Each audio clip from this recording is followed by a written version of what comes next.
Laissons voir notre joie, nos guides aimons le Seigneur.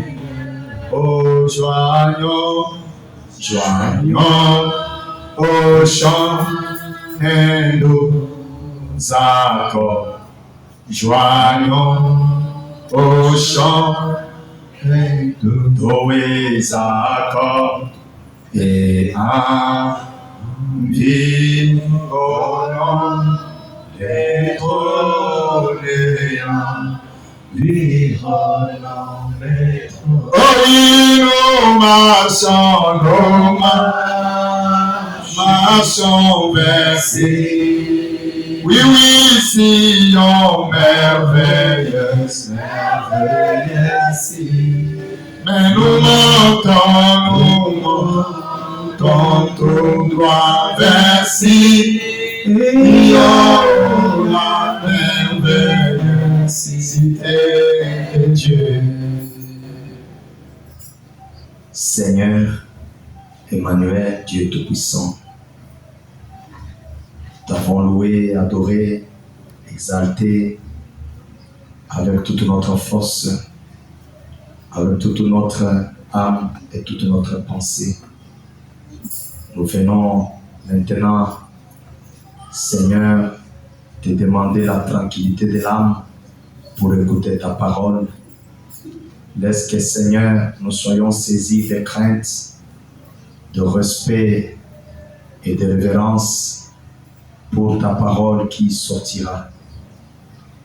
Circoncis-nous, Seigneur, en tout point, Père, afin que ta parole soit la bienvenue au-dedans de nous. Laisse, ô Dieu, que mes pensées s'éloignent et que ton esprit s'installe, que mes sentiments s'éloignent, que toi seul, Seigneur, par ta nature et la profondeur de ta présence, que tu parles, ô Dieu, à cet auditoire. Seigneur, je m'abandonne à toi. Seigneur, j'abandonne ce peuple à toi et bénis la lecture de la parole. Seigneur, tout cela au nom de Jésus-Christ. Amen. Amen.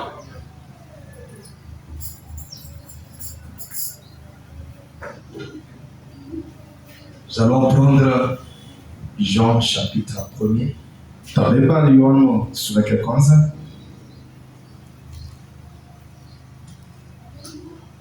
Jusqu'au verset 1er à 3.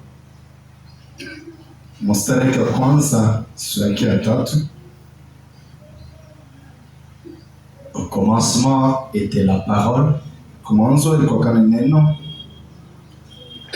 Et la parole était avec Dieu. Na sauti hiyo ilikuwa na Mungu. Et la parole était Dieu. Na sauti ilikuwa Mungu. Toute chose, elle était au commencement avec Dieu. Alikuwa mwanzo na Mungu. La parole était au commencement avec Dieu. Sauti ilikuwa kwa mwanzo na Mungu. Et toutes choses ont été faites par elle. Na vyote viliumbiwa kupitia yeye. Et rien de ce qui a été fait n'a été fait sans elle. Hata kimoja kwa vile ambavyo vilifanyika vilianza kusaswa na misikali. Est-ce que ces tissus on peut les utiliser? Honorable. Tunasema hii mamishwara tunaweza kuitumikisha.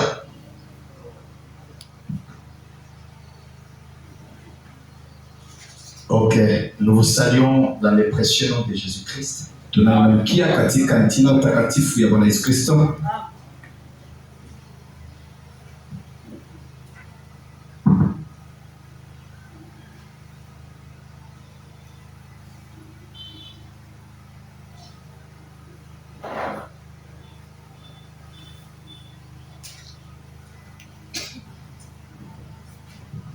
comme si vous ne voulez pas accepter ma salutation. Inakuwa sawa mpende kuchika tukamkia jambo hiyo.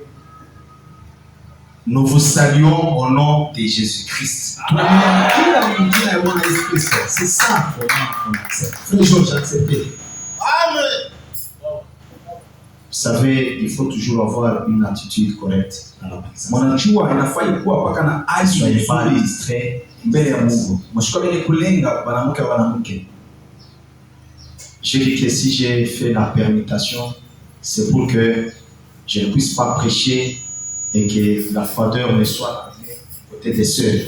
Tunasema hapa tunafanya hapa baikale kwa huko ni kusema mtu kuchukua baridi inatokea huko ngambo au kule ngambo inafai pote kukua moto. Que les sœurs apprennent à dire amen à la parole. Watandaba jua na Mungu kusema amina kwa sauti. Et que tous ensemble nous soyons dans la présence du Seigneur. Na wote pamoja tukue mwapo ya Mungu. N'est-ce pas? Amen. Mais seulement, je vais demander que vous puissiez veiller aux enfants. S'ils veulent peut-être aller faire soit pipi, se soulager, aider-les, honorables et les ramener pour que les enfants ne soient pas du côté là-bas, parce que ce n'est pas du tout bon. Kama wanapenda hata kwenda kumkongo kule, heshimia mwenu mubasaidishe. Ndio wanapata namna kwenda kule kumkongo na washuka kupanda na kushuka katika shamba mtapanda. Je crois que nous avons annoncé le sujet pour ce matin. Najua tulitangaza kishina cha asubuhi ya leo. Nous voudrions parler sur le chapitre 0 de Genèse. Tunapendela tusemezea pa kipande cha patupu cha mwanzo. Est-ce qu'il y en a? Iko kwa Biblia? Oui. Dans notre livre, il n'y a pas Genèse 0. Mon Biblia hiyo tunakuwa nayo amuna Genèse mwanzo sura yake ya tupu. Nous voyons Moïse qui commence avec le chapitre 1. Tunaona Musa anaanza na sura yake ya kwanza. Il dit au commencement Dieu créa les cieux et la terre. Anasema kumwanzo Mungu akaumba mbingu na dunia. C'est là que Moïse a vu. Ni pale ndio Musa akaona. La terre était informe et vide. Bulongo bulikuwa oshipo adi. Il y avait des ténèbres à la surface de l'abîme et l'Esprit de Dieu se mouvait au-dessus des eaux. Na palikuwa tena giza kwa mavimbi na roho ya Mungu ilikuwa inazunguka juu ya maji. Et beaucoup de philosophes et de théologiens, quand ils se sont emparés de ces écritures, ils ont fini par conclure que Dieu n'avait pas créé les eaux. Pour dire qu'au commencement, il y a les eaux que Moïse a vues et l'Esprit Dieu qui se mouvait au-dessus des eaux. Est-ce que vous me suivez bien? Alors, comme pour dire que Dieu n'a pas créé les eaux. Moïse, quand il commence à parler des œuvres de Dieu, Moïse arrive à un endroit qu'il appelle le commencement. Il appelle le commencement. Il dit au commencement Dieu créa les cieux et la terre.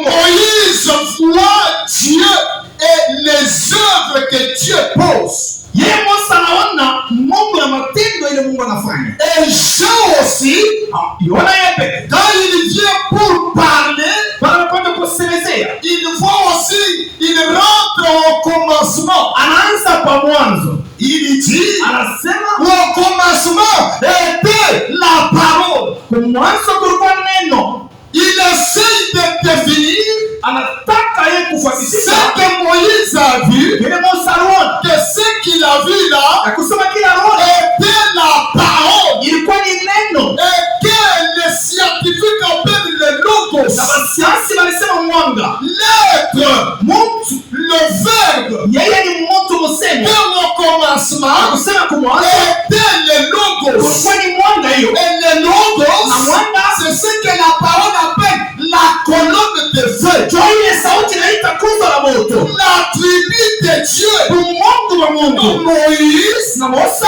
il a voulu voir le commencement. anataka kuona mwanzo. Il a vu la parole, Anaona sauti le logos, mwanga. la forme.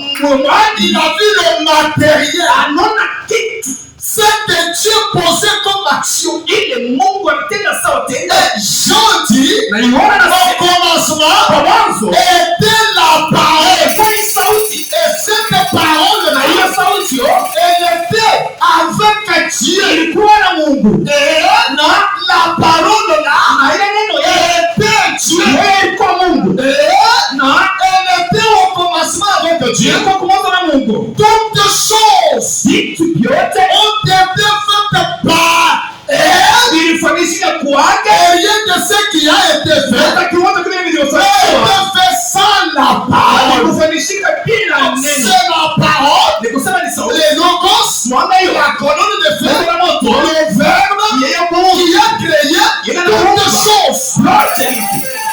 Et que vous avec moi, Uko nani? mais maintenant écoutez, Sasa msikie. avant que la chose devienne matérielle, Kabla kitu kikuye kitu, avant que la chose devienne visible, kabla kitu kionekane, elle a d'abord été une pensée. yeye ilikuwa mbele wazo. Elle a d'abord été une pensée. Yeye ilikuwa wazo. Et Frère Branham nous apprend Na mtume anatuonesha la parole, neno c'est quoi? ni nini? C'est une pensée exprimée. Maana kwa ni wazo yenikuonesha. Cela veut dire, Na kusema ni avant le premier chapitre de Genèse, mwanzo, sura ya mwanzo hiyo il y a une pensée. kuko wazo moja. C'est un chapitre qu'on ne peut pas décrire. Yeye ni sura ambayo hawezi kuandika. C'est une éternité. Yeye ni milele. C'est la pensée. Yeye ni wazo. Moïse n'a pas vu la pensée de Dieu. Wazo Yesu kuna wazo ya Mungu. Jean n'a pas vu la pensée de Na Dieu. yeye pia kuna wazo ya Mungu. Jean a vu que quand Dieu est devenu un être, Yeye anaona kwamba Mungu amekuwa mtu. avant que Dieu ne soit un être, Lakini kama Mungu il a d'abord été une pensée. kwa ile wazo. Est-ce que l'église est avec moi? Amen. Il a d'abord été une Yeye éternité. alikuwa milele.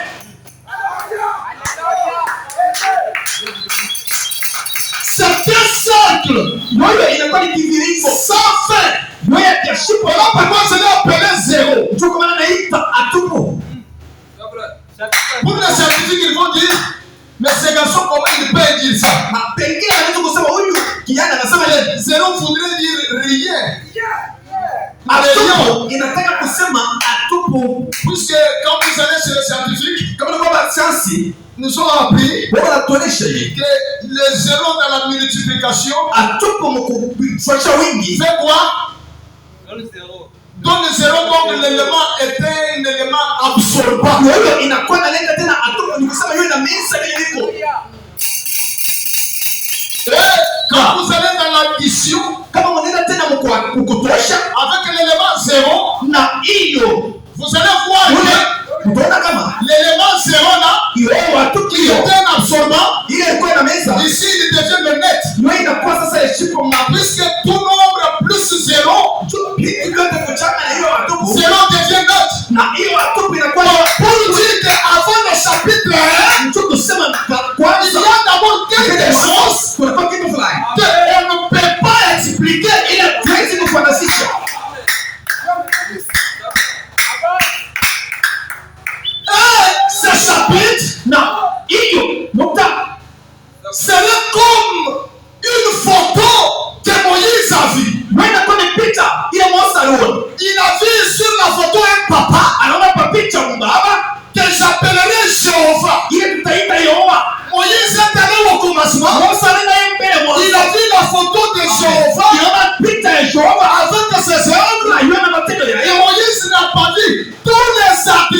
Dieu. Il n'a pas vu l'avant cela. C'est comme quelqu'un sur la photo avec ses enfants et sa femme. Mais vous ne voyez pas ses enfants. Vous ne voyez pas sa femme. Mais vous voyez que le père. Je vous bénisse. Vous voyez que le père. Et quand vous vous tenez là, vous dites que j'ai vu l'image d'un papa d'une famille. Oh, Dieu, non, avant qu'il soit père, avant qu'il ne crée, il a d'abord été. Il a toujours été. Et il sera. Voilà pourquoi, en arrivant à ce passé, nous avons vu le chapitre 23. Après ces choses, il y a une continuité qui est contenue dans le 7e ciel. Et avant le commencement, il y avait des choses qui étaient invisibles. Je voudrais vous dire une chose. L'invisible, c'est toujours le physique qui n'est pas votre problème.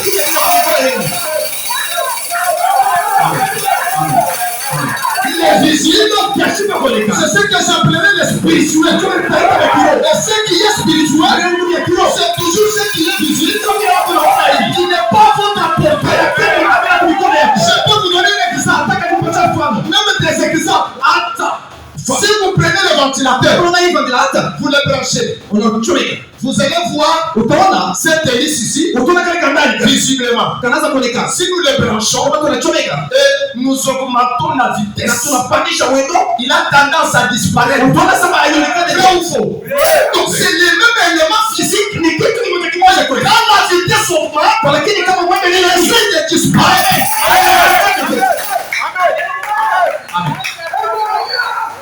Vous voyez ma main? Si j'augmente de volume, plus je tourne, il a tendance à disparaître.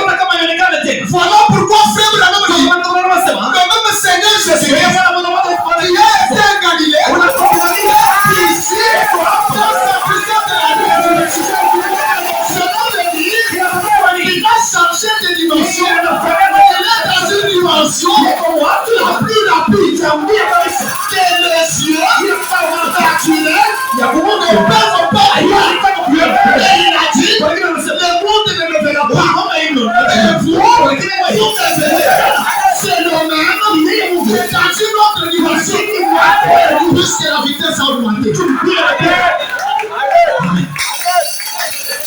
Moïse est arrivé à une vitesse. Et il a vu les physiques. Mais avant que ce soit physique, ça a été spirituel. Ça a été visible. Surnaturel. Il y a Amen. Amen. Est-ce que je peux avancer? Oh my God. La parole n'est du commencement. C'est ce que Moïse a vu. Il y a le chapitre 0. Ça, c'est une éternité. C'est une pensée. Si je vous dirais de fermer les yeux, vous ne pouvez pas voir les extrémités. C'est comme ça. Mais cependant, vous tous, vous êtes dans le vide là. Vous êtes dans le vide. Dieu étant la grande pensée éternelle. Tout ce qu'il a exprimé a d'abord été en lui. Parce que la Bible dit que tout ce qu'il a créé n'a existé sans elle. Cela était en elle. Cela a été créé par lui. na juu yake. Et tous les autres, Na Mungu wote dans cette pensée, ndani ya wazo hiyo nous étions là. yeye tulikuwa ndani mule. Et lui-même, Jésus, Lakini Yesu peke était là. alikuwa mwenye wazo.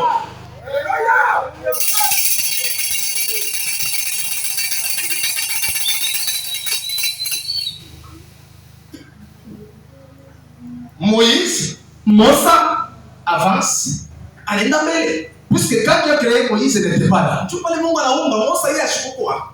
Vous croyez ce que Moïse a vu comment? Sasa mnaaminia na maana gani vile Musa anaona? Puisque quand Dieu créé Moïse, il n'était pas là. Tu pale Mungu anaumba Musa yeye ashikukue. Est-ce que vous le croyez? Mais par quel moyen? Kwa lakini mnaona gani? Moïse est allé au commencement. Yule Musa anaenda kumwanzo. Pourquoi?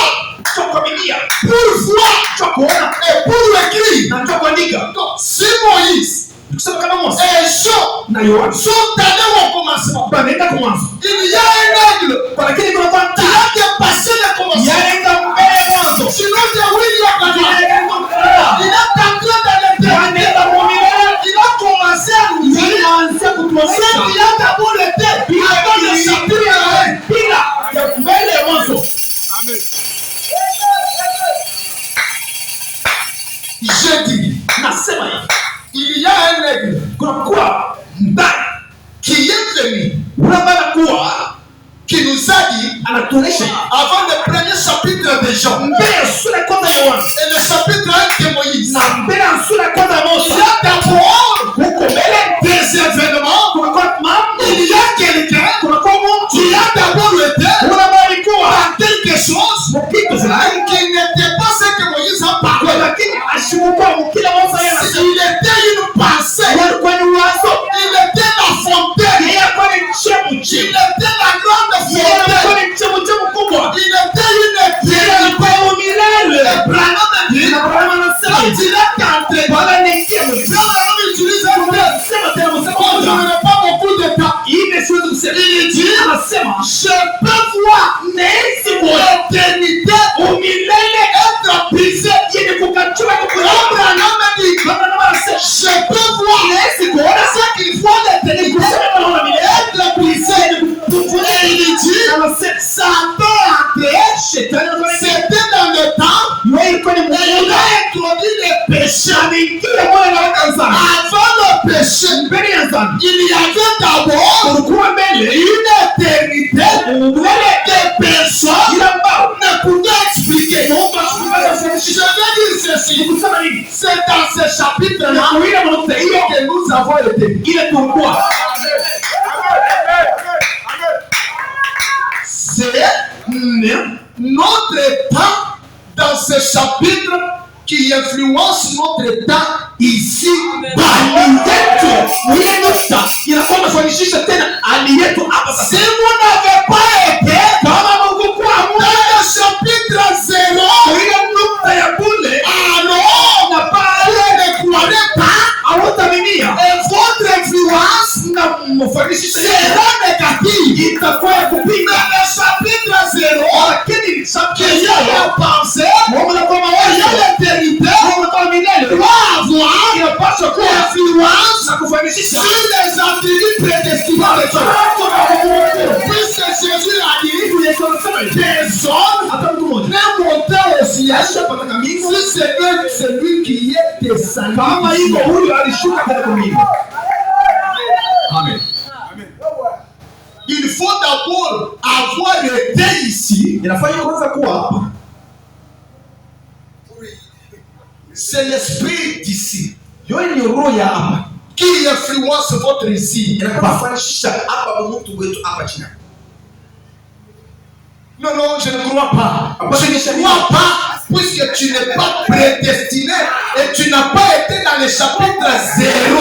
Muda wa bidii tunakutambulisha tena kuwekewa na aukuwa ile nukta ya ule Et le chapitre 0, na ile sura ya matukufu. c'est cela même le mystère de Dieu Yote siri ya Mungu qui était gardé ndio ilichungiwa et qui devait être révélé au temps de la fin. na ilipaswa ifunuliwe tena Puisque wakati c'est wa mwisho. au temps de la fin Tu wakati wa mwisho que nous-mêmes venons nous dire ce qu'a été Dieu.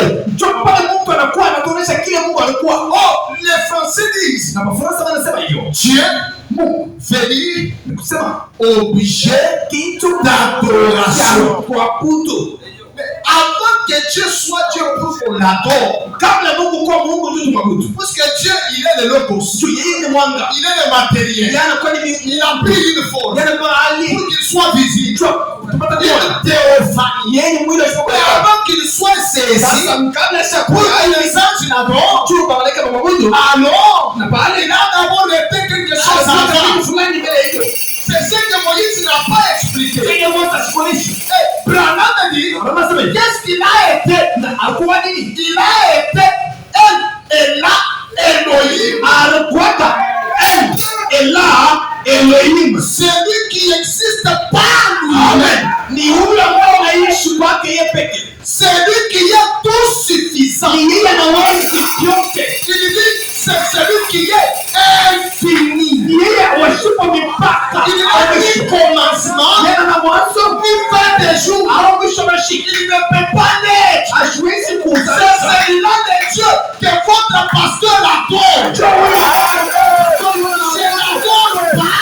Un Dieu qui a un commencement. Un Dieu qui est né. Un j'adore l'éternel, le Seigneur Jésus-Christ, l'infini.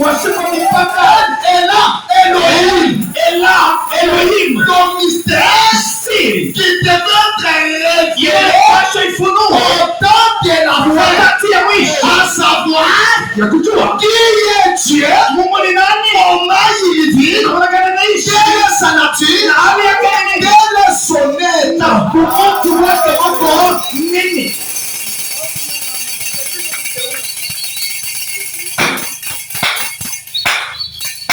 Branham commence à zéro.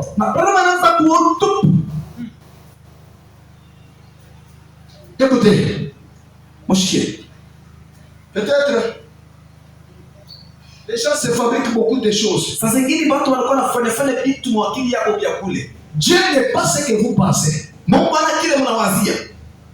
Cette Bible, avant qu'elle ne soit écrite, nous sommes toujours dans le testament de l'épouse. Je n'ai pas changé de terme. Ça, ce sont des sous-termes. Cette Bible, avant qu'elle ne soit écrite, elle a d'abord été une pensée. Rien ne peut exister sans qu'elle ne soit une pensée.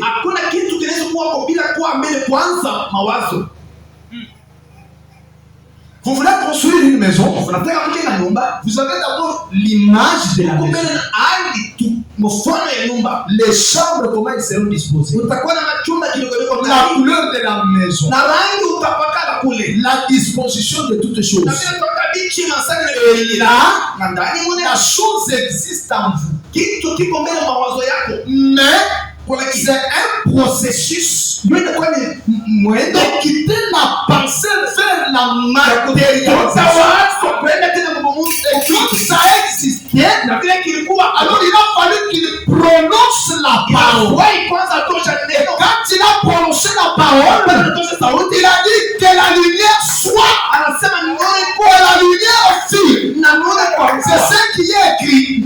Mais un homme vient nous dit que ce n'est pas que Dieu a dit que la lumière soit et à l'instant la lumière est arrivée. Il y a eu des années pour que cela s'accomplisse. Mais il a d'abord cru en sa propre parole. Quand nous lisons les premiers jours, les deuxièmes jours, c'est comme si ça se suivait. Non. Il a créé. Le temps est passé. Il va encore créer. Il appelle cela deuxième jour. Le temps encore passe. Et on nous dit que les années sont passées. Cela lui a pris 6000 ans. Miaka inapita ile inatupitisha tena kama ni miaka milioni 600. Oh, 1000 ans devant Dieu, c'est un jour. 1000 mbele ya Mungu ndio inaonyesha Donc, quand nous appelons, selon les termes de la Bible, nous devons saisir la pensée qui est dedans. Voilà pourquoi il pouvait dire que l'écriture tue, mais l'esprit vivifie. Alors, Pharaon dit que dans la prédication, appelez Jésus sur la scène. Point 36. Un problème, je peux commencer. Dans Jean chapitre 1, comme nous avions parlé hier, il était la parole. Et la parole a été faite chair.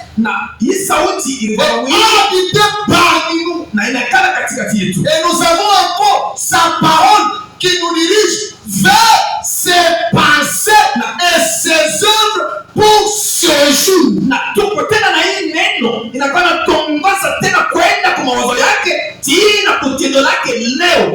Nous avons sa parole qui nous dirige vers quoi? Ses pensées. Les pensées de qui? Les pensées de Dieu. Il y a la parole de Dieu qui nous dirige vers les pensées de Dieu et les œuvres de Dieu pour ce jour d'aujourd'hui. Vous voyez?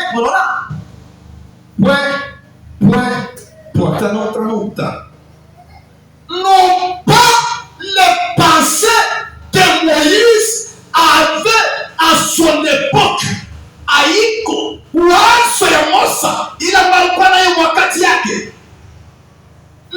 pas les pensées des disciples.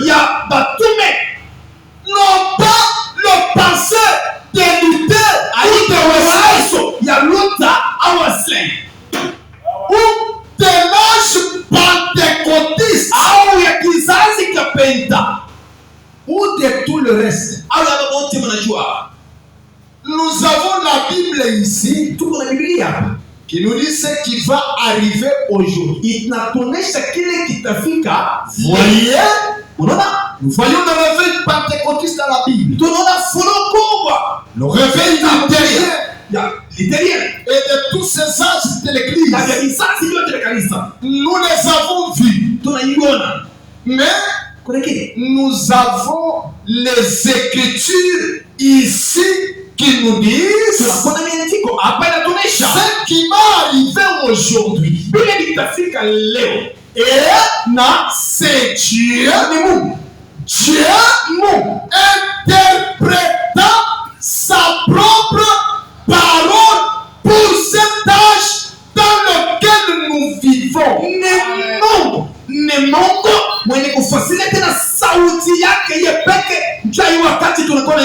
Dieu vient lui pour interpréter sa parole. La parole est une écriture, mais il y a une parole qui vient.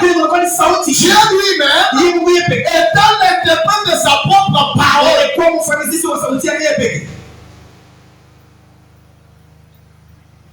Il est son propre interprète. Et pourtant, nous nous agitons. Ne vous agitez pas.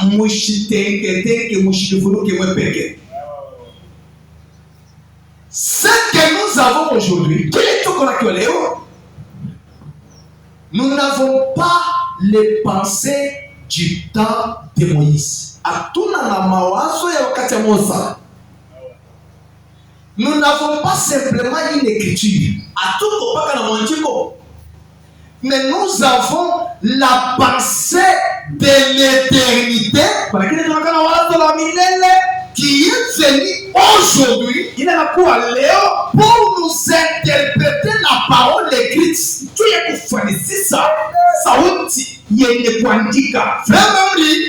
Comment puis-je faire? Au point 116. Il dit, mais vous voyez ce que le diable cherche à faire. Le diable veut que vous l'écoutiez. Lui, Il n'écoutait que ce que le Père lui disait, Jésus. Ses frères, il a dit, eh bien, a dit Satan, il est écrit qu'il donnera des ordres aux anges.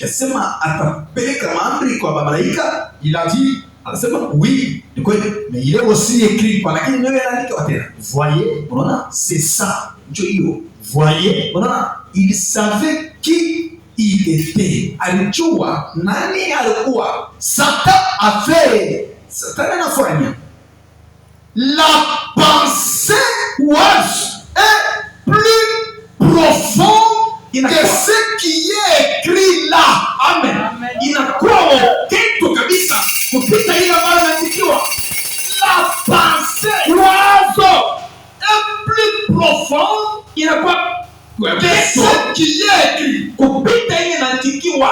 Amen.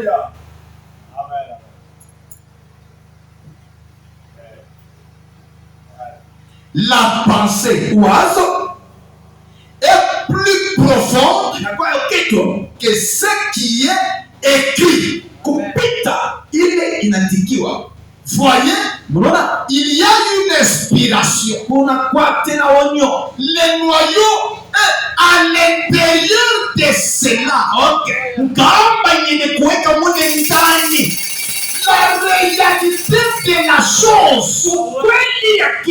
Donc ici, nous avons la parole. Mais la parole ici, a d'abord été dans un noyau. Qui a la pensée, c'est là qu'elle tire son origine. Et la parole, c'est une pensée exprimée. Tout ce qu'est la parole, c'est tout ce qui a été dans la pensée.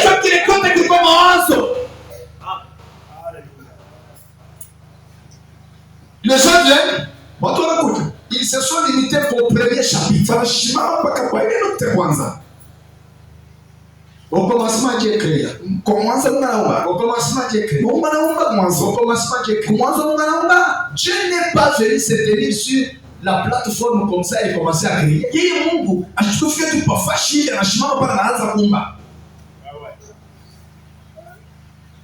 Il s'est comprimé.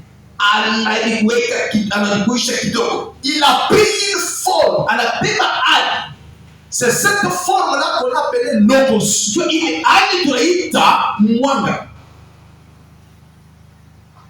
Mais avant qu'il ne soit visible,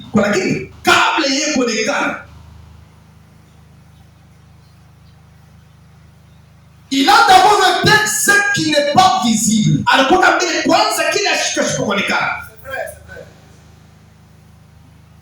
Je voudrais être clair encore. Vous savez, où nous sommes ici, il y a des couleurs, des images que la télévision peut capter.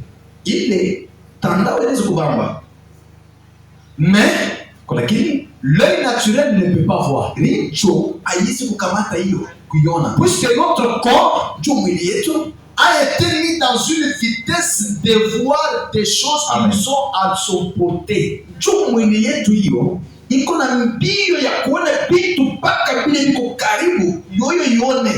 Il y a un appareil que les Américains ont fait de l'avion qui peut passer et qui ne doit pas être visible.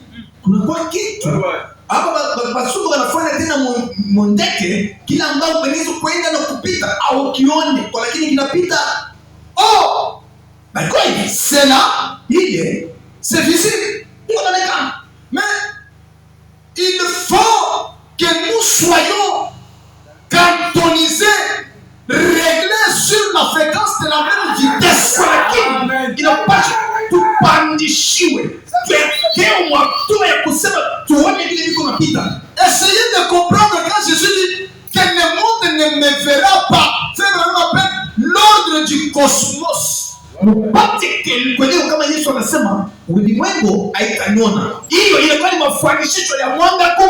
Mais vous me verrez. Comment? Quand vous serez dans le paix. Et que je serai dans le paix. Pourquoi? Là, il y a une fréquence. Une grande vitesse que le monde ne peut pas voir. Et je surprends. Ici où nous sommes, il y a des anges. Ici où nous sommes, Dieu est là. Mais vous devez être réglé sur la fréquence. Tu entres dans le canal, et là tu peux dire, chez les hommes, il est là. Gloire à Dieu. Alléluia. C'est là que le surnaturel des anges pour opérer sur les naturels. Ce sont des choses que personne ne pouvait dire. À choisir ça. Amen. Alléluia. Amen. La pensée est plus profonde que ce qui est écrit. Amen. Que le monde tremble. Que le monde se secoue. Sachez une chose. La Bible dit qu'il a inscrit en nous la pensée de l'éternité. Il n'a pas écrit une écriture ou une quelconque Bible. Mais il a mis la pensée de l'éternité. C'est la pensée de l'éternité. Il devra croire que le message est une réalité. Quand cela était dans le disciple de Jésus, Dieu l'a regardé et celle-ci, il n'a rien d'autre que le fils du Dieu. Il n'avait pas eu quelque part. Il avait la pensée de l'éternité. Tout comme les disciples de Moïse. Quand Moïse disait, Dieu m'a dit, l'Éternel m'a dit, avant que Moïse n'écrive, il se servait de quoi?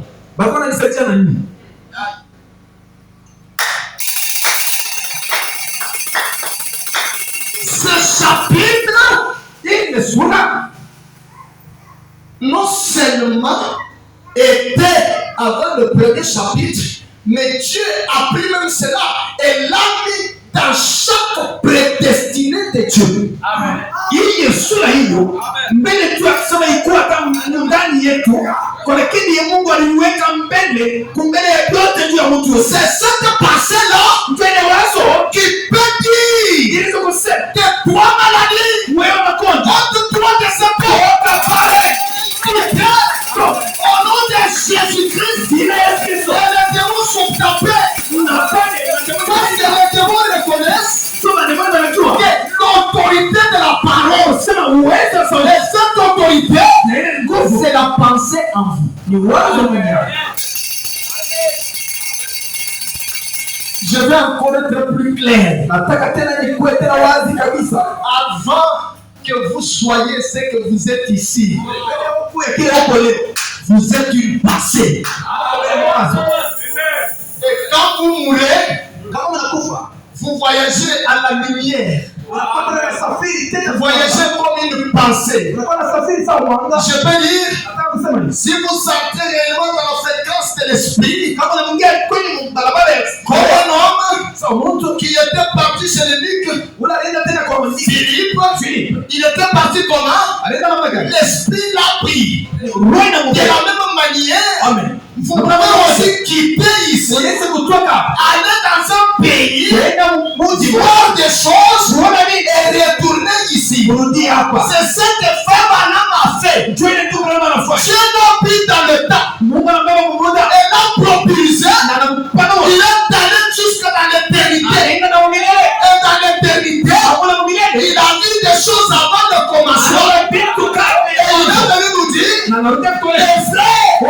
celui qui était au commencement, le Logos, il a la pensée, son nom c'est Elah Elohim. Elohim, c'est le tout suffisant. H-A-M. Une famille, une personne, un être qui ne peut pas échouer. Tout peut échouer. Mais jamais qui.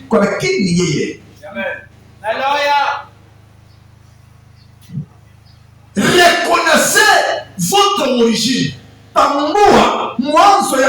Et vous poserez les actions comme Elohim. Quand il prononçait la parole et que les choses arrivaient, je veux dire, c'est-à-dire les choses étaient en lui. C'est comme si, permettez le terme, c'est comme si il le vomissait. Permettez le terme. Il le faisait sortir par sa parole. Ce n'était pas ailleurs. C'était en lui. Esaïe dit, en vous il y a la guérison. Et la guérison doit germer. Donc si toi tu es malade, tu as un problème de trompe, tu dois entrer dans ce canal. Et alors, tu peux parler à toi-même et prononcer la parole. Comme il y a la pensée de l'éternité, la maladie quittera. Par la parole de l'éternité, et la chose arrivera. Mais il y a un décalage entre ce que vous êtes et ce que vous avez été. Il doit y avoir une corrélation, une identification, un approchement étroit.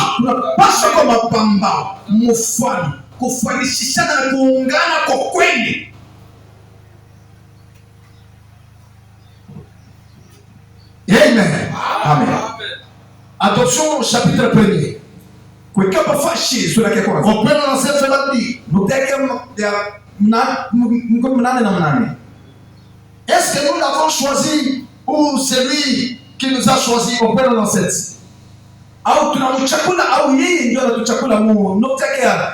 C'est lui qui nous a choisi.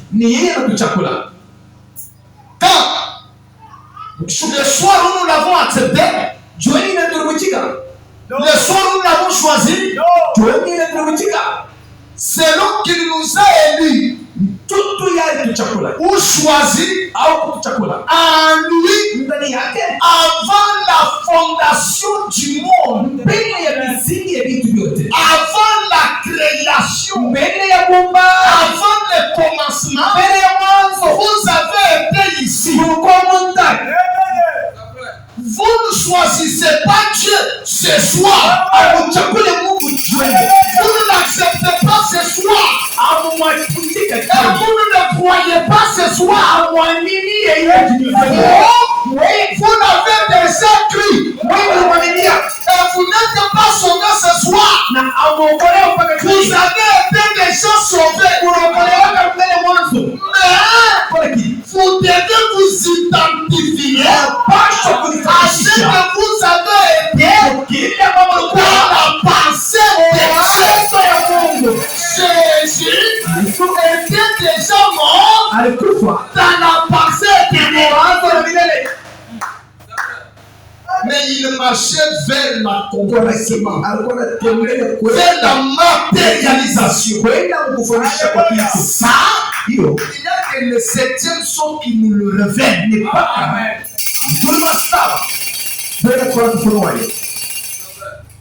Quand Dieu nous a-t-il choisi? Quand Dieu vous a-t-il choisi? Vous qui avez le Saint-Esprit, quand vous a-t-il choisi? Avant la fondation du monde. Alléluia. Il vous a choisi. Il a envoyé Jésus comme victime propitiatoire pour vos péchés, pour vous appeler à être réconciliés. Réconcilier, c'est mettre deux choses ensemble. Donc, vous ne pouvez pas mettre deux choses ensemble qui n'ont jamais été ensemble au commencement. Ils doivent avoir été d'abord ensemble pour pouvoir les réconcilier. Il dit, ils ont d'abord été conciliés pour qu'ils soient ainsi réconciliés. Vous avez été conciliés dans la pensée et vous êtes tombés dans le péché. Dieu a envoyé Jésus-Christ. Il vient pour vous réconcilier. Comme j'aimerais qu'on ait encore quelques minutes. Avant d'aller plus loin, permettez-moi de revenir en arrière. Genèse chapitre 26. Eh bien, quand Dieu a fait l'homme, avant de faire l'homme, il s'appelait El Elah Elohim.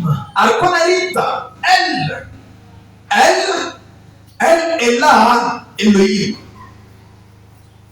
Et ce mot veut dire en hébreu qui n'existe pas lui-même. Il dit,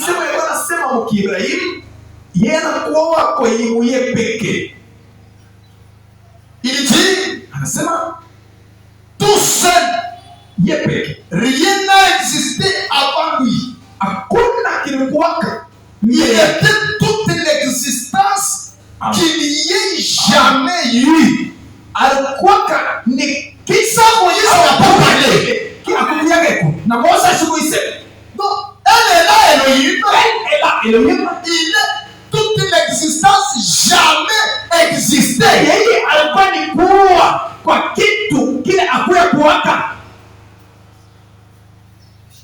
Ça veut dire c'est lui qui suffit à tout. Est-ce que c'est cela? C'est lui qui suffit à tout. C'est celui qui peut satisfaire à tout.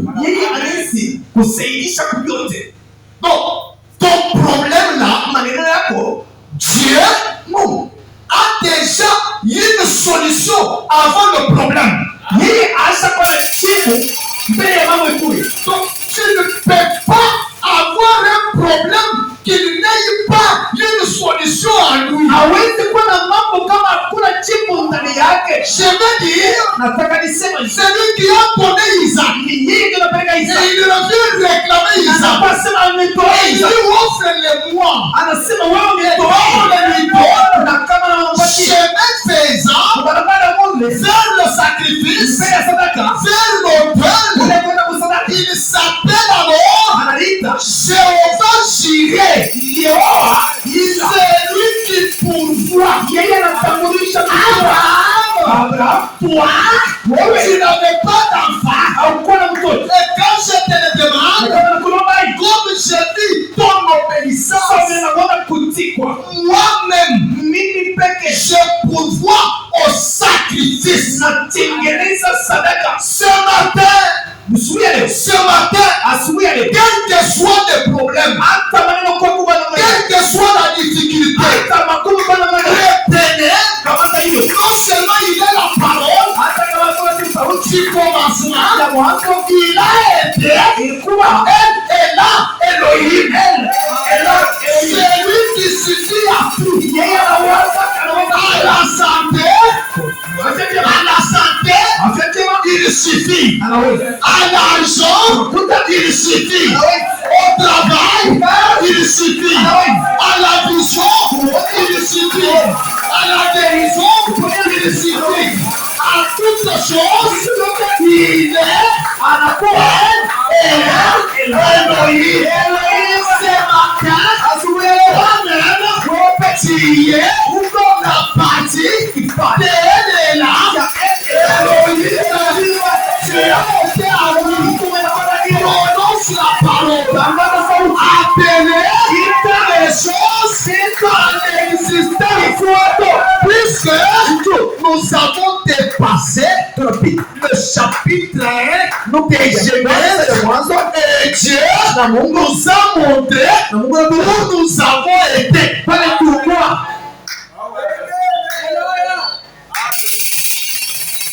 Nous avons été dans cette membrane sacrée. Sisi tulikuwa kwenye kipande hicho cha utakatifu qui peut tout, qui est tout puissant, qui existe par lui-même. Mais dans Genèse 2, quand il a fait l'eau, il a dit, je suis Yéhou. Nico, Yéhou. J-U-V-U-H. J-I-V-U-H. Jéhovah. Qu'est-ce que ça voulait dire? Je suis celui par qui tout existe. Nico, Moïse a vu Jéhovah. Le père de la famille. La parole. Neno. Le logos. Mwanga. Du commencement. Mais il n'a pas vu Elohim.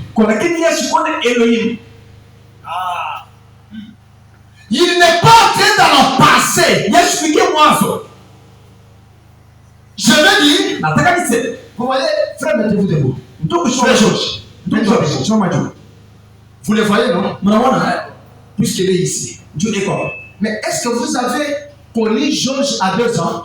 Retournez encore à une année. Retournez encore quand il était dans le sein de sa mère. C'est là où vous avez échappé, n'est-ce pas? C'est ce que Moïse a fait. Donc Moïse a vu que quelque chose à un certain moment. Et il l'a appelé la parole du commencement.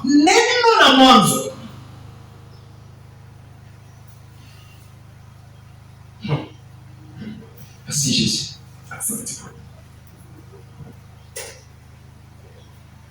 Il ne faut jamais commencer une chose au milieu. Voilà pourquoi en parlant, les gens ont saisi différemment les paroles de Moïse. Dieu n'a pas créé les eaux. Dieu est ceci et cela. Le premier jour, le deuxième jour, comme s'il y a des éléments que Dieu n'a pas créés. Quand vous allez dans Genèse, des choses que Moïse n'a pas expliquées, il y a Jean de Dieu qui les explique dans le Apocalypse. Jean vient préciser qu'il y a celui qui a créé toutes choses et qui a mis la main sur la mer, le pied sur la mer et un autre sur la terre, et qui cria d'une voix forte comme Monsieur et un million. Et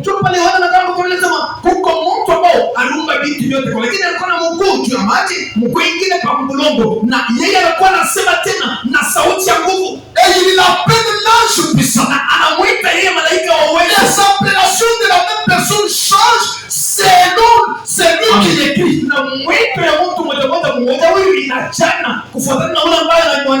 Puisque même quand vous allez dans le livre de Matthieu, quand vous allez aussi dans le livre de Matthieu, quand Matthieu commence aussi à écrire, Matthieu, il parle de Jésus différemment aussi des autres. Matthieu, lui, il parle de Dieu en forme d'une généalogie. Fils de David, fils d'Abraham. Amen. Est-ce que vous voyez? Et il les démontre comme étant les lions. selon la révélation que Dieu lui donne. Mais avant que Moïse n'écrive le livre de Genèse, il y a le premier livre qui a existé. C'est lequel? C'est le livre de Job. Job a écrit avant tout le monde.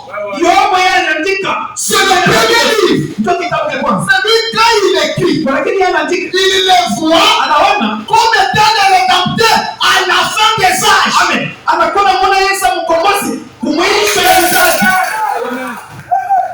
Il dit que même si mon corps serait détruit, je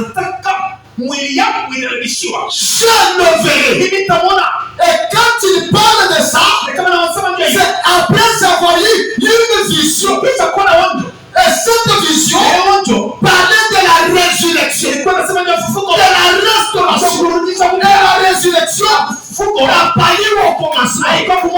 La résurrection, c'est quand la chose a été. Elle était morte, enterrée, devait ressusciter. Or, la résurrection ne peut pas être en dehors de Jésus-Christ.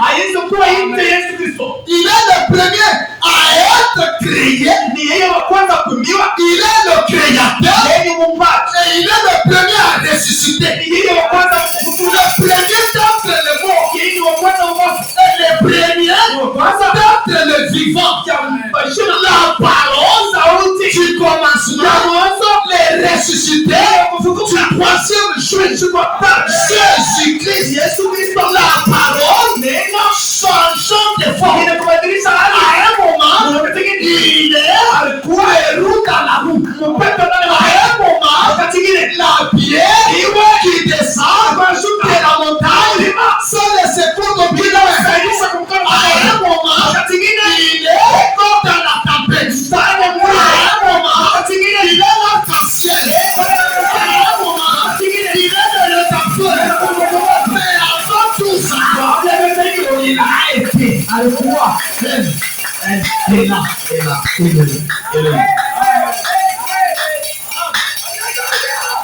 Amen. Bon, c'est clair. j'ai créé quelque chose à partir de moi-même. Naomba kitu fulani kupitia mimi pekee. Saint Branham me dit, Mtakatifu Branham anasema, Jéhovah veut dire, Yehova ni kusema que j'ai créé quelque chose à partir de moi-même. Naomba kitu fulani kupitia mimi pekee. Pas à partir de quelque chose d'autre. Haiko kupitia kwa kitu fulani. Il a créé à partir de lui-même. Anaomba kupitia yeye pekee. Vous n'êtes pas créé à partir de votre homme. Na wewe amuumbe kupitia baba yako au kupitia sanaji. Voilà pourquoi cette malédiction est de nul et sans effet. Tukomana ile laana aina na mambo atakayofuashi. Puisque vous êtes couverts de l'arc-en-ciel de Dieu. Oui, Mungu l'arc-en-ciel que Dieu est obligé. Il est Mungu anafuanishisha. De vous protéger. Puisqu'il ne peut pas vous perdre. N'est-il pas écrit? Malheur à celui qui commence une œuvre qui ne la termine pas. L'œuvre qu'il a commencé avec nous, en tant que l'épouse, n'a pas été dans le temps, n'a pas été dans un cabinet, ni dans aucune église.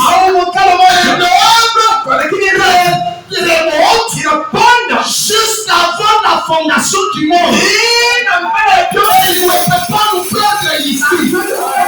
Et sachez que vous êtes intouchables. Intouchables. Elohim.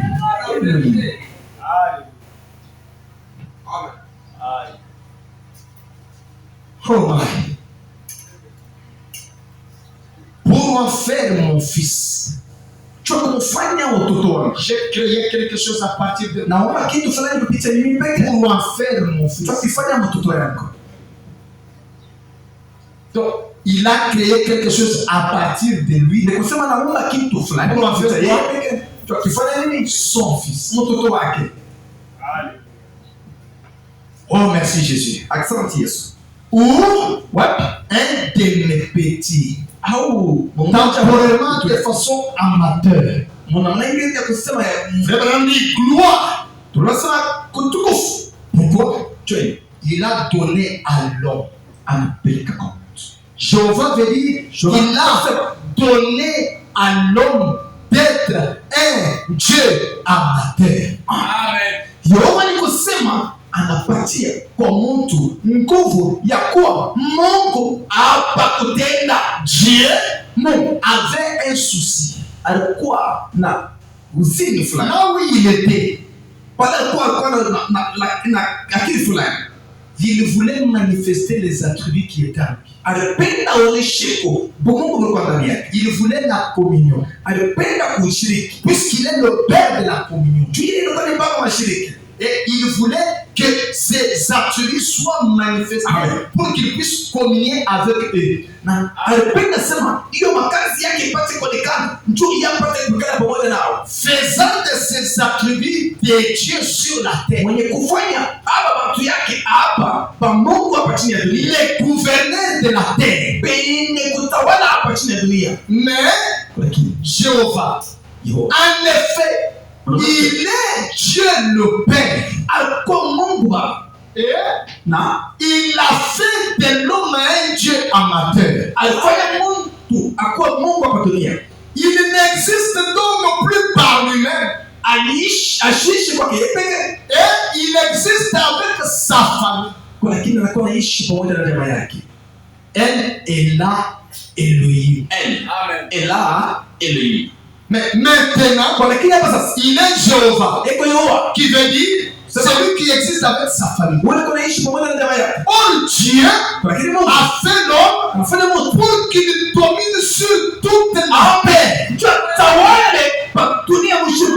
Il y avait l'autorité. Kulikuwa uwezo. La terre, Dunia c'était l'empire de l'homme. ndio ilikuwa ni nafasi ya kutawala ya Le Mungu. ciel n'est pas notre empire. Mbingu haiko nafasi ya kutawala. Je répète, Asema tena. le ciel Mbingu n'est pas notre empire. haina utawala yetu. Dieu t'a créé. Mungu anakumba, Il nous a créés ananiumba pour la terre. juu ya dunia. Nous sommes d'ici. Sisi tuko hapa.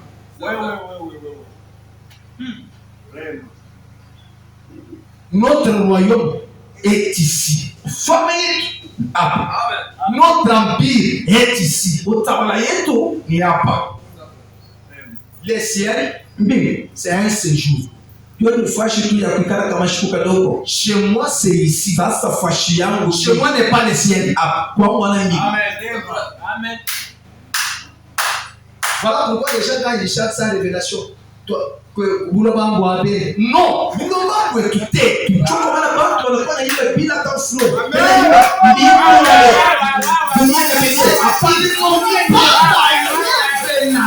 Apparemment, na ufunuo. Branham me dit. Entre ces gens-là et Branham, qui dit la vérité, c'est Branham. Branham dit que la terre est chez nous. C'est l'empire que Dieu a donné à l'homme pour qu'il soit Dieu sur la terre. Branham anasema hapa dunia hapa ni utawala yetu. Njoo utawala Mungu anapatia mtu. Maintenant, comme il est tombé dans le péché, Sasa vile mtu anakaa mzaki, alors Dieu veut à ce que l'adversaire, Satan, l'ennemi de Dieu et de ses enfants, soit anéanti pour que la terre soit purifiée. kwa maana Mungu anapenda sema huyu mpinga wetu huyu shetani na watoto wake wote badilishiwe. Njoo kulomba Mungu tena mpya. Alors il pourvoit un séjour du ciel. Na baada ya kuenda na kutengeneza hiyo, anatengeneza fuacho fulani kwa Mais la finalité, kwa lakini mwisho la terre. La finalité, c'est la terre. hapa dunia. Tu es le roi de la terre. Huko mtawala Tu dunia. es le seigneur de la terre. Huko mfalme wa dunia. Tu es le chef de la terre. Huko mtawala dunia. Tu es le Dieu de la terre. ton contrôle. Tu dois dominer la maladie, tempérer par ta parole. Prononce la parole. À terre et à toi.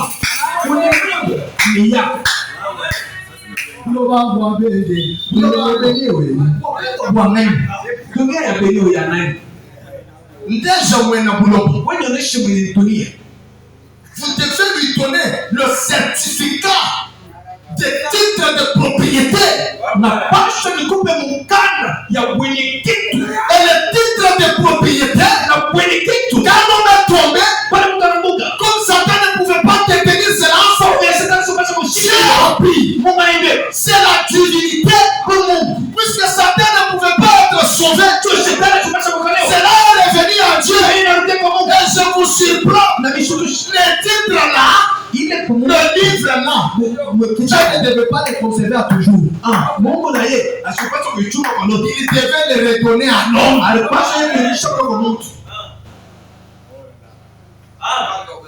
Pour que la terre soit dans sa gestion normale. Tout ça,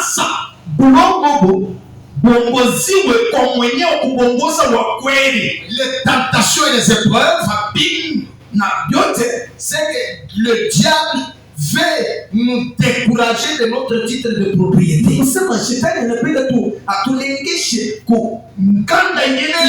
bataille est déjà déclarée. Nous devons combattre jusqu'à la dernière énergie. Et ce qui a été écrit, c'est que nous l'avons déjà vaincu. Là aussi, il s'est rebellé. Nous avons été des attributs. Quand nous sommes devenus sur la terre, nous avons encore vaincu. Alors que les jeunes, nous les vainquons toujours. Retenez que la guerre entre toi et Satan, tu es déclaré d'avance vainqueur.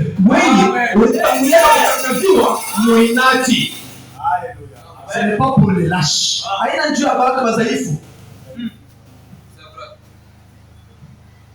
Amen. Amen.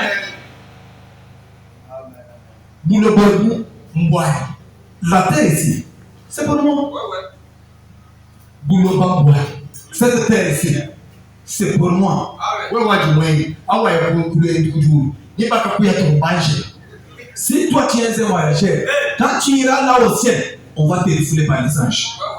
On a des notions de quoi ben de Wichicha, des bakwambile ni mwabeo, matuwa kumba.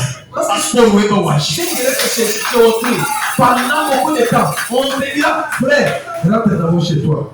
Il n'y a pas de visa ouais pas washi. Même le visa pour toi, ça va terminer. Parce que tu es un passager. Voilà pourquoi quand nous parlons du baptême du Saint-Esprit, tu commences à dire on doit partir de l'objectif. C'est un don temporaire. Pour nous préserver de la tentation. En attendant le plein salut. En attendant l'adoption complète.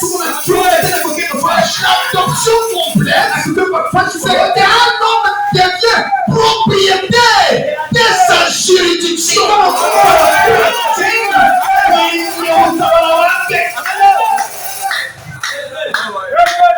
Que je le dise de quelle manière? Tant que tu n'as pas compris qu'il vous revient de toi, vous allez souffrir. Amen. Tu es propriétaire. Dans l'élément 0, dans le chapitre 0, nous montre ce que nous avons été. Moïse, en parlant de notre Père, il nous a omis. Nous devons dire à Moïse, il doit nous retourner dans les livres. Il doit nous retourner dans les livres. Parler de notre papa. Toi, tu es notre frère. Et nous oublier. Tu parles des œuvres de notre père. Et tu oublies que le père devrait se reposer à toutes ces heures pour que les enfants continuent à poser des œuvres de père. Puisque quand il a créé, Dieu se reposant de ses œuvres. Comment Dieu se repose?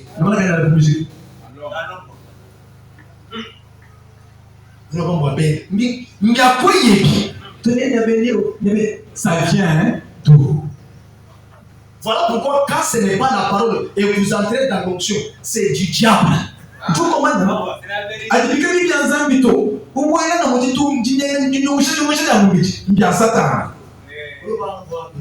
Tonienda belewe. Voilà l'onction to. Il a na upako. Walibi wimba kinji jamzambi to. Parce que ce que moi tu chantes là, ce n'est pas la parole de Dieu. Fausse onction. Nous sommes avant le commencement. Tout mbele ya mwanzo. Amen. Les 5 identifications précises. Quand tu es dans la Bible, le mot dans Genèse 1, il est dit au commencement Dieu. Pale tu tumwamilia na wanasema hivi kwa mwanzo Mungu. Au point 176 il dit prenez selon Dieu. Mstari sasa anasema mbele sawa Mungu en hébreu mwabrahi. Et allez voir ce que ça veut dire. Na uone kile kinamaanisha. Cela veut dire El est là Elohim. Inamaanisha El est là Elohim. C'est lui qui existe entièrement par lui-même. Wanakuwa naishi kwake yeye. C'est lui qui est entièrement suffisant. Yeye kweli motele yake anaweza. C'est lui qui a la force. Anakuwa na nguvu. Il n'y avait rien avant cela. Mbele il n'y avait rien. Mais nous parlons dans le rien là. Kwa lakini tu nasema mule mwatu po mule mushapo kitu mule. Moi pas prêt à mise. Comment vous Dieu n'a pas parlé de rien là, vous voulez entrer dans le rien. Non. C'est l'épouse qui a le droit d'interpréter le langage de l'époux. Oui, ça c'est moi babala mbele ba muzungu kwa Amerika huyu. Mnakuwa nasema bila aliandika kwa Biblia. Hii ni paka Biblia harusi. Ndio anaweza kusema Biblia hiyo hii kuandike.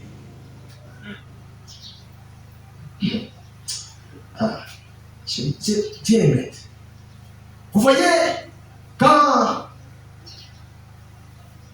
est-ce que je peux vous montrer ça? Quand je tape, n'est-ce pas? Si j'augmente seulement le volume, comme la vitesse, ça devient un rythme. Et le rythme, plus il y a, ça devient un cantique ou une musique.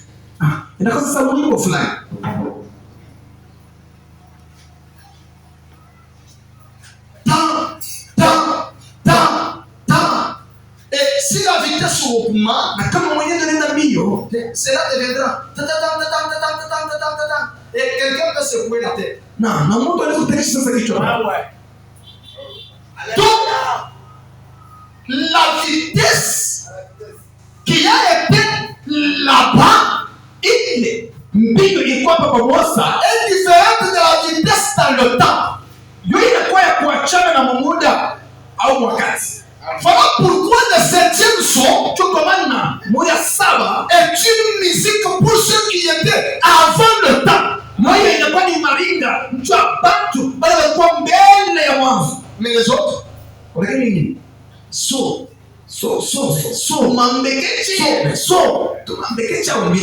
ça passe. Voilà pourquoi vous allez dormir. On a la loi somnolée. J'ai dit que tu n'es pas sauvé parce que tu es venu dans un tabernacle. Mais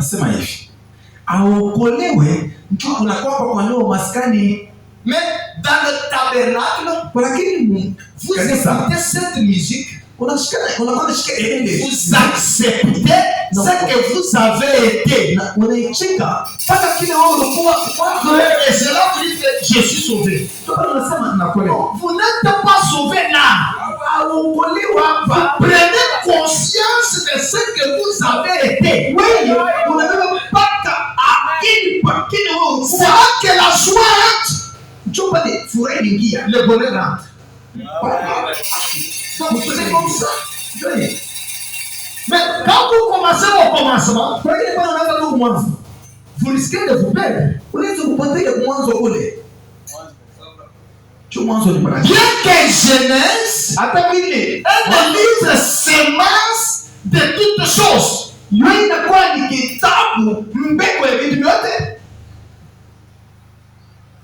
C'est ce livre qui parle de Satan et l'Apocalypse.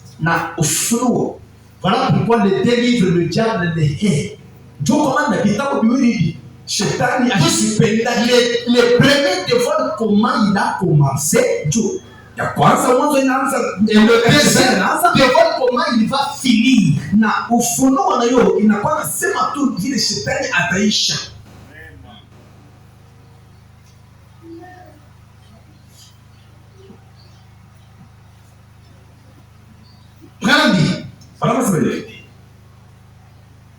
Eh bien, il n'y avait rien.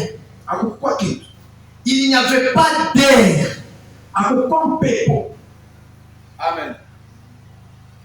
L'air que vous avez ici, il n'y en avait pas.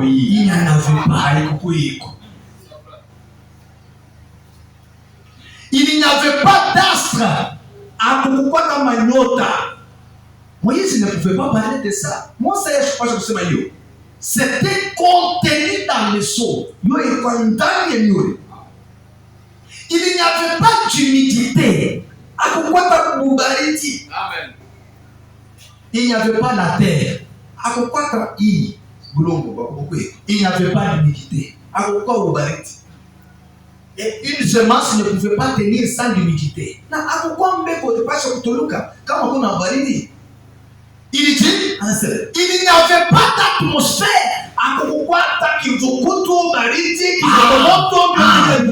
Voilà. On a fille. Pas les magnifiques. Donc, oh non, mais c'est qui vous goûte. Je sens Vous parlez ici.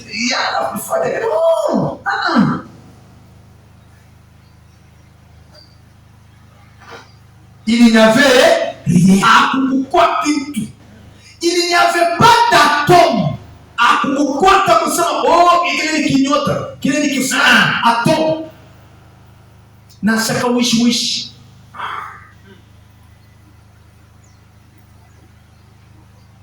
Il dit, il n'y avait pas de molécules.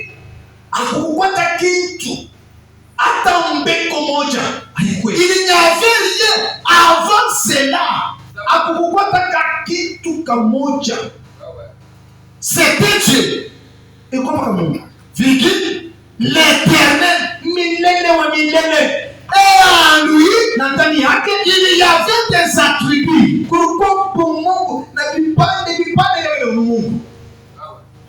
C'est ce que j'ai dit. Comme nous avons été dans le cercle là, ça tournait plus vite. C'était invisible que personne ne pouvait entrevoir.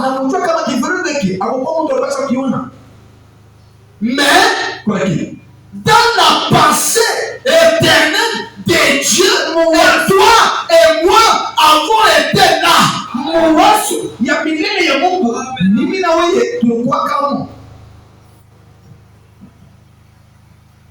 Il y avait des attributs. Pourquoi? D'être un sauveur, d'être un père, d'être Dieu. Là, il n'était pas encore Dieu. Ici, il n'était pas encore Dieu. Il est devenu Dieu dans le chapitre 1. Mais dans le chapitre 0, avant le premier chapitre, il était, mais l'invisible qu'il était, il est Elohim. Renfermant des attributs.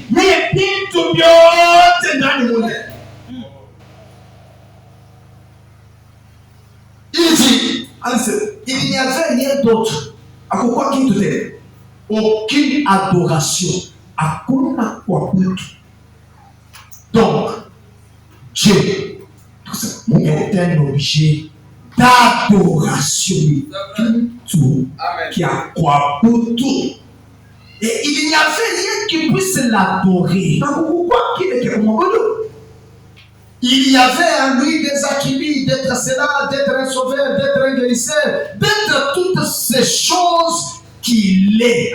Comment la dire? Il parle de kuya mukozi, kuya mumbati, kuya vyote bila kuwa mikomo ndani. Donc, il avait tout ce qu'il est ici. Kusema kule alikuwa vyote bila chakwa hapa.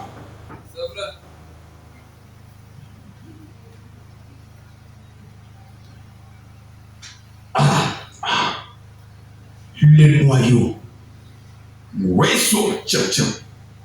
Noyau. Mon sauce. Dans le noyau, il y a le fruit, il y a le feuille, il y a des racines, il y a tout. Mwana ndani mule, muko biote, mwana mizizi, mwana mbeko, mwana biote, comme le noyau de la mangue. Ça au vide, il est moussaya. Est-ce que vous allez voir les feuilles? À un certain moment, vous allez voir seulement une petite feuille sortie. Comme une petite feuille, et c'est une tige. Ce n'est pas que c'est venu de quelque part. C'était dans le noyau. Les poussins. Quand on Kankoko Kaloko ne peut pas faire un effort d'avoir des ailes. Il est poussé. Mais avant qu'il soit poussé, il est quoi? Il est l'œuf. Et l'œuf là, c'est une coquille. Et dans cette coquille-là, il y a des liquides. Est-ce que vous pouvez prendre un poussin ou une poule dedans?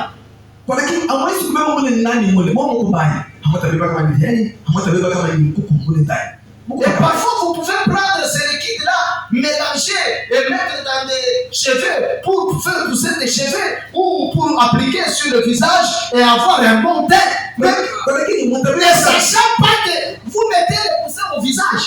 Vous avez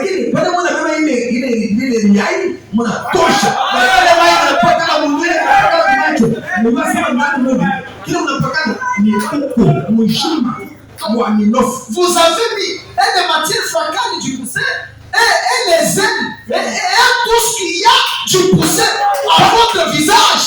Quand vous mangez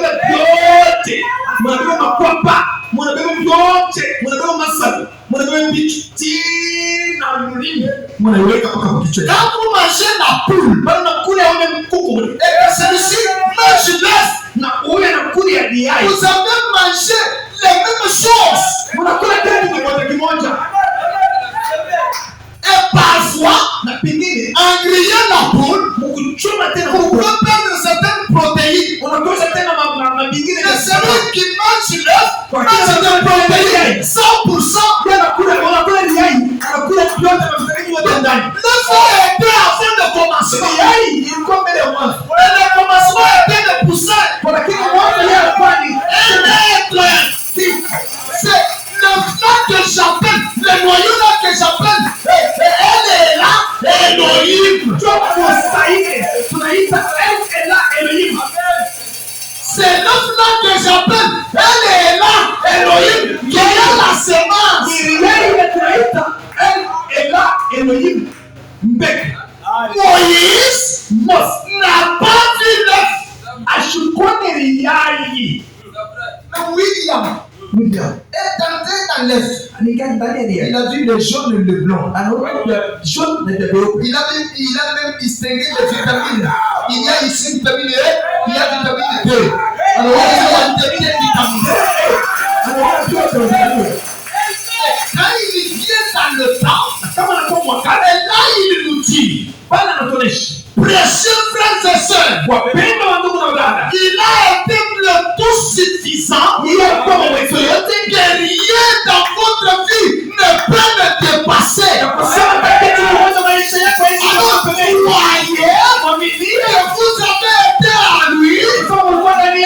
suffira à tous vos problèmes.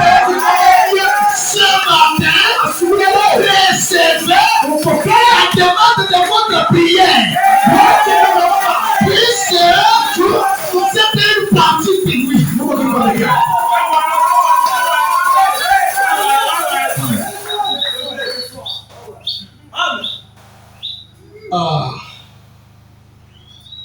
Seigneur, est-ce que je peux le dire? Oh, Bwana. Connaissez-moi. Alléluia!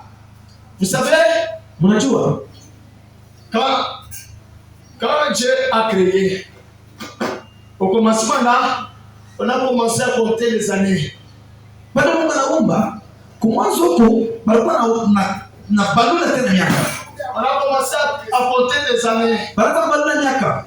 On a commencé à compter les années. Balikuwa baluna miaka. Arrivé quelque part. Anafika fashi fulani. Arrivé quelque part. Anafika fashi fulani. Je ne sais pas c'était quelle année. Sio kama ni mwaka gani. Puis le créateur lui-même Muumbaji yeye s'est formé un corps. anafanya mwili. Et il est devenu Jésus-Christ sur la terre. Anakuwa Yesu Kristo hapa dunia. À sa naissance, Kuzalika kwake. à sa naissance, Kuzalika kwake. le calendrier a été remis à zéro. Pale banaanza tena kumwanzo ya miaka. Le calendrier a été remis à zéro. Banaanza mwanzo ya miaka. Et tout le monde a commencé à parler de l'an zéro. Na wote banaanza kusema mwaka wa tupu. On a cherché des événements qui pouvaient caractériser l'an zéro. On a trouvé que non, il faut parler de la naissance du Messie. Amen. Ninaona karibu kusema nicho mwaka hiyo ya watupu. Wanasema tuanze hiyo mwaka na Le Messie est sur la terre. hii iko hapa chini ya dunia. Alors c'est le compte à zéro. Pale ni mwanzo ya kubaluna. C'est le compte à zéro. Ni mwanzo ya kubaluna. On ramène tout à faux. Wanarudisha vyote pale pale. On ramène tout à bon faux. Wanarudisha vyote kwa mwanzo. À zéro. Patupu. On considère que Tunaanza kama le tout recommence. vyote vinarudika. Puisque le créateur, le logos, a pris la forme, il est sur la terre.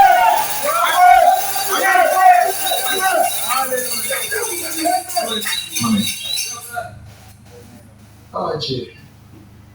Je vois un homme, Naona mtu il monte en chair anapanda tena mbaki et il prêche un message. na anahubiri tena kishina. Il dit, Anasema hivi, compte à rebours.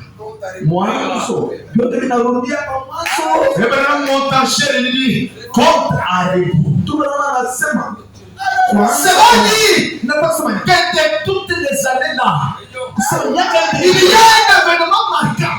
amekuwa kitu cha kweli. Il y a un événement important Kulikuwa mambo ya maana qui ramène le tout à zéro. yarudisha vyote kwa bure. Pourquoi il dit, quand le septième jour est ouvert, Wale Mungu il met fin au temps. yeye anaweka Il met fin à ceci. Il met fin à cela. Et c'est l'introduction au millénium.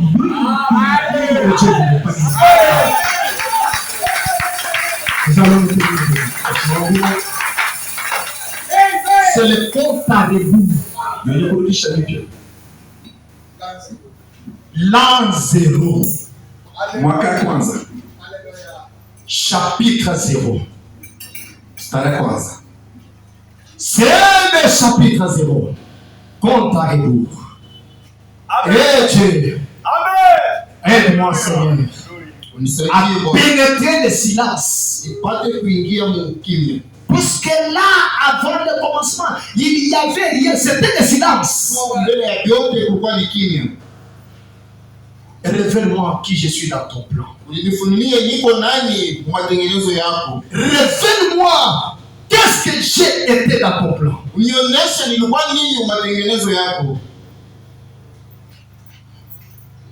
Blanc, plus blanc que neige,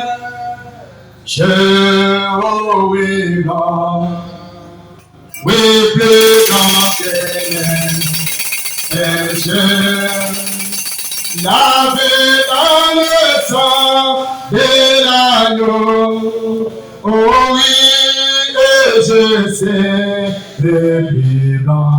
144. Oh oui, béni, béni soit l'enfant. Est-ce que tu peux adorer Jésus?